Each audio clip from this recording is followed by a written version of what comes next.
Hello everyone, this is Riccardo Masini and this is vlog and this is Comfortable Wheels Arabian Struggle. And just from this title you will understand that we are speaking about a variation, a derivation of Twilight Struggle. Yeah, maybe, but with so much more. Okay, let's begin with the theme, the setting, and the setting is, you remember, everyone of us remembers Lawrence of Arabia, the Great Arab Revolt during the Great War. We have seen it many times. We read so much stuff by Lawrence himself and by also from other authors, but we have rarely experienced it from the point of view of all the Arabian tribes and dynasties in struggle locked in a constant struggle between them for the supremacy in the Arabian Peninsula, because in this game we are not the Turks, we are not the British, but we are the Arabs, one of the three tribes with great dynasties, the Rashidi, the Hashemites, and the Saudis. We are locked in a constant struggle with a card-driven game, with the usual, I have hubs and events are tied to a faction, so I can activate the event maybe in one of the three eras, pre-war, Great War, and post-war.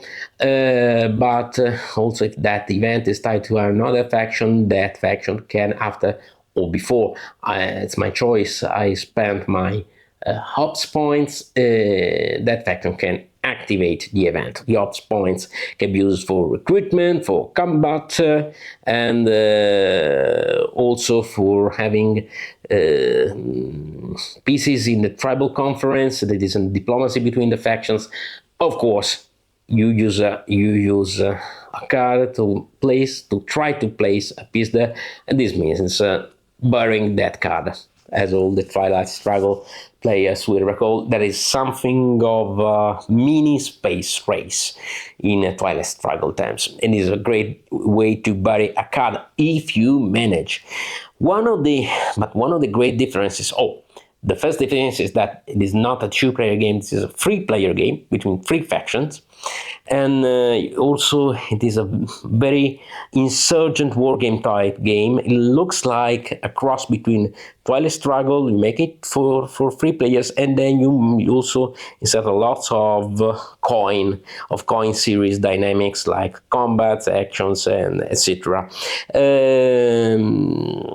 Also, even if very simplified, your objective is to gain control of population in those regions, or gain control of the four main cities, or get victory points for great battles in which you have vanquished your opponents. But the great thing about this game is this line here. These are the modifiers. And every card has them, and they are different for every factions. Just think of them just like the die rolls on the combat commander cards. Yes, another hybridation.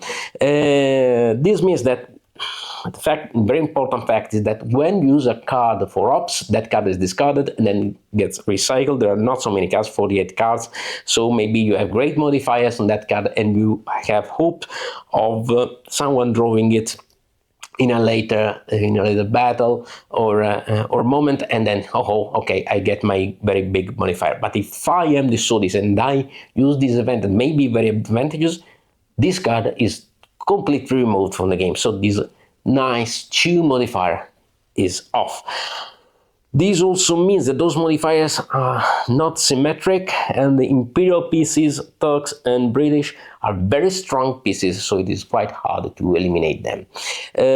Battles are, you count the number of pieces, eventual modifiers for the cards, for ongoing events, and then you draw a card and you see, okay, wow, in this example, for example, combat in Mecca, 1 for the Hashemites, 1 for the Turks, but let's see, the Turks get 4, the Hashemites they get 0. So the Turks have won. And so they inflict an automatic casualty, but they roll for casualties themselves. And also with the roll of casualties, you can win a battle but have too many casualties, or you can lose a battle but manage to withdraw in time and keep your forces intact. This is the desert. You come and go. You also have nomad pieces that go around. The imperial pieces are controlled by cards themselves, so they're manipulated by the other faction. Maybe you can manipulate a faction, an imperial faction, against your opponents. And also you have 3 eras: pre-war, Great War, post-war, and after the end of every era the map changes because the imperial pieces will be different. You have lot less Turks and so many more British, because hey, they won the Great War, maybe thanks to you. It depends. So it is a very fluid, dynamic game, and the game stops when someone controls the 4 main cities: Riyadh, Ahil, Medina, and Mecca, or when someone reaches 12, if you are playing the 3-player game. And then you get to count the points, but to get a true victory, you need to have at least 3 points more than the second opponent. Also, there are some variations. There are variations for the composition of the deck, but also very important, there is a 2-player game in which you essentially, the Rashidis are controlled with a set of cards once by one player and after that by the other. It is somewhat of a shared faction. The 2 warring factions are the Hashemites and the Saudis. Essentially, more or less, this is the game. The game is very nicely presented. This is a very nice also historical supplement, and I really like that game. I really like this game because it is simple, it is effective, it is quite fast. You can play it in one single setting, 1 hour and a half, 2 hours maximum, because the cards also work as a clock for the game. Or you also have lots of variations, not just the 2 players, but you have variation to have a more drafted hand of cards at the beginning, or it is a weighted deck with more events of that specific era that are eligible for that specific era at the beginning of the deck, more like the coin games. Another hybridation. So this is a very nice game. It belongs to a series, Conflict of Wills. The first one was Judean Amma, about Judah Maccabeus, the Judean revolt against one of the successors of Alexander. And so another very interesting game, but that game was for 2 players. It was very wargaming, very insurgency and counterinsurgency. In this game, you have 3 factions and they're all insurgents.